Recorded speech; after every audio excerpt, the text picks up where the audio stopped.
Assalamualaikum warahmatullahi wabarakatuh. Yang terhormat kepada Bu Maya Arfania MSc selaku dosen pengampu mata kuliah farmakoterapi, izinkan saya dan rekan-rekan saya memaparkan materi mengenai bronkitis akut dan kronis. Perkenalkan, nama saya Elsa Lovina Putri, teman saya Safitri Hidayatus Salama dan Fitria Wulandari. Subbab yang akan saya bahas yaitu tentang pengertian bronkitis akut dan kronis, epidemiologi, patofisiologi, tata dan gejala, tata laksana terapi, pemeriksaan lab, dan kesimpulan. Bronkitis akut dan kronis. Bronkitis merupakan penyakit pada bagian peradangan yang terdapat di bagian bronkus saluran udara pada paru-paru. Penyakit ini biasanya bersifat ringan dan pada akhirnya akan sembuh sempurna. Secara umum terdapat dua jenis bronkitis, yaitu bronkitis akut dan bronkitis kronis. Bronkitis akut timbul karena flu atau infeksi lain pada saluran pernapasan dan dapat membaik dalam beberapa hari atau beberapa pekan. Sedangkan bronkitis kronis yang merupakan iritasi atau radang menetap pada saluran pernapasan harus ditangani dengan serius. Selanjutnya, epidemiologi bronkitis kronis. 12,1 juta orang dewasa pada tahun 2001 di Amerika Serikat dengan usia 25 tahun ke atas melaporkan menderita PPOK. Prevalensi sebenarnya lebih besar. PPOK kurang terdiagnosis karena banyak pasien memiliki sedikit atau tidak ada gejala pada tahap awal. PPOK merupakan penyebab kematian keempat di Amerika Serikat. Pada tahun 2000, terdapat 119.000 orang dewasa meninggal karena penyakit ini. Pada tahun 2002, PPOK diperkirakan menghabiskan biaya sebesar 32,1 miliar US dollar di Amerika Serikat.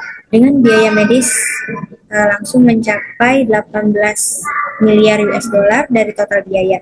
Morbiditas, mortalitas, dan biaya diperkirakan akan meningkat selama dekade berikutnya. Selanjutnya, ini mengenai epidemiologi bronkitis akut. Bronkitis akut sakit dengan radang saluran pernapasan atas dan flu terutama umum terjadi pada saat epidemi. Mengenai etiologi, tidak ada alasan untuk menyebabkan penyakit ini. Sebagian terdiri dari agen bakteri. Ini termasuk pneumococcus, hemolytic, streptococcus, lingual, virus influenza, Friedlander Hort, dan sebagainya.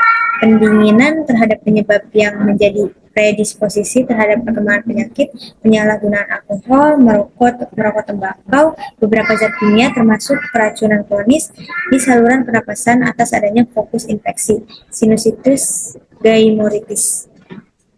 Juga bronkitis akut itu berasal dari faktor-faktor yang menciptakan kondisi untuk perkembangannya. Selanjutnya ada patofisiologi bronkitis kronis. PPOK ditandai dengan perubahan patologis pada saluran nafas sentral, saluran nafas perifer, parenkim paru, dan pembuluh darah paru.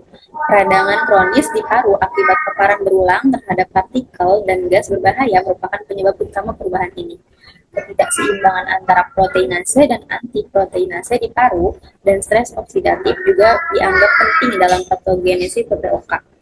Proses ini mungkin merupakan hasil dari peradangan yang sedang berlangsung atau mungkin timbul dari faktor lingkungan, misalnya oksidan dalam asap rokok atau genetik, misalnya defisiensi AAT.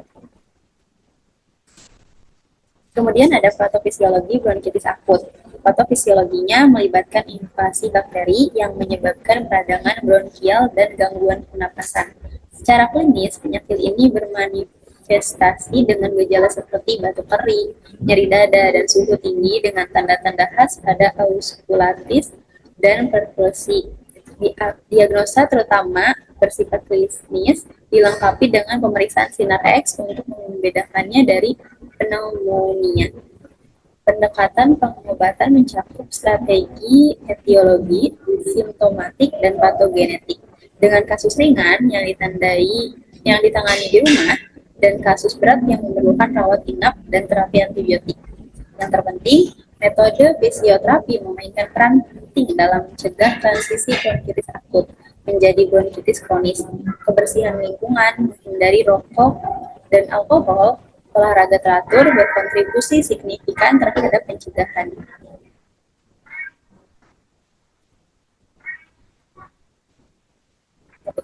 Gue berdua sih, Kak.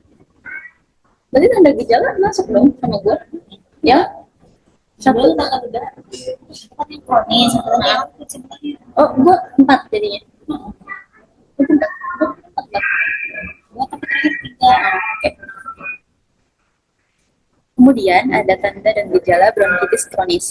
Tanda pada bronkitis kronis, observasi pasien dapat menunjukkan penggunaan otot-otot bantu pernapasan diwujudkan sebagai gerakan paradoks dada dan perut, seperti gerakan jungkat-jungkit pernapasan dengan bibir mengerucut dan hiperinflasi dada dengan peningkatan diameter anterior posterior pada auskultasi paru-paru.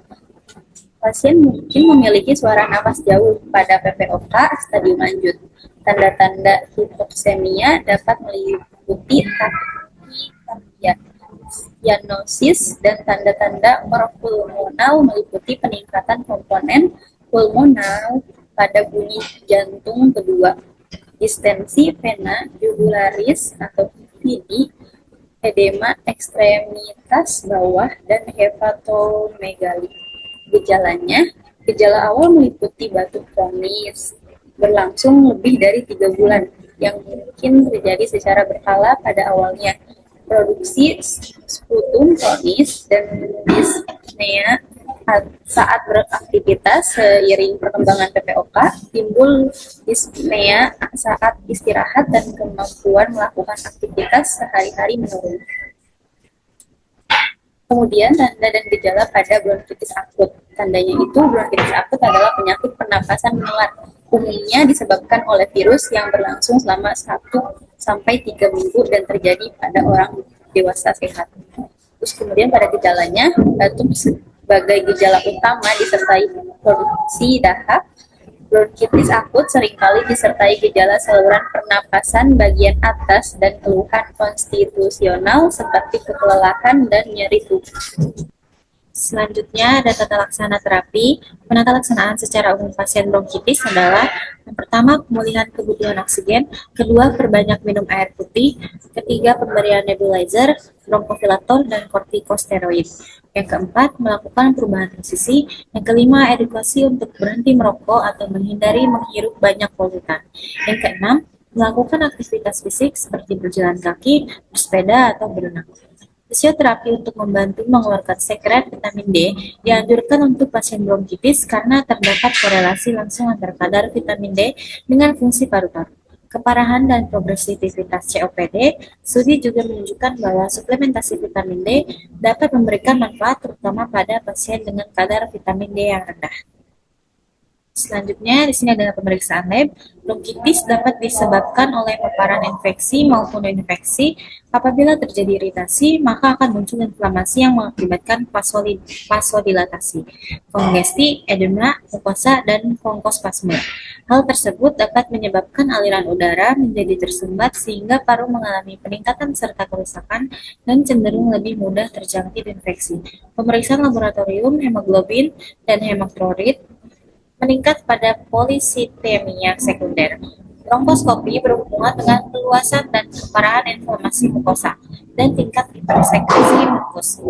Mukosa merah, rapuh, dan edotamus, serta pelebaran saluran veleniar mukus bronkus bisa terlihat. Biopsi dinding bronkus mungkin menunjukkan peradangan, daerah metalepsia dan hiperlapsia, hipertrofi kelenjar mukus bronkus. Jika tidak didapati penyebab infeksi spesifik lainnya atau adanya fibrosis kistik, temuan ini adalah diagnosis untuk bronkitis kronis. Lalu untuk kesimpulannya, bronkitis akut umumnya disebabkan oleh infeksi virus dan bersifat sementara. Sedangkan bronkitis kronis adalah inflamasi jangka panjang yang sering disebabkan oleh merokok dan polusi. Gejala bronkitis kronis lebih berat, termasuk batuk produktif dan sesak napas. Intervensi keperawatan yang tepat sangat penting untuk meningkatkan kebersihan jalan napas dan mencegah komplikasi lebih lanjut pada pasien. Terima kasih kepada teman-teman yang telah menonton dan menyimak materi yang telah kami sampaikan. Mohon maaf apabila ada kesalahan. Wassalamualaikum warahmatullahi wabarakatuh.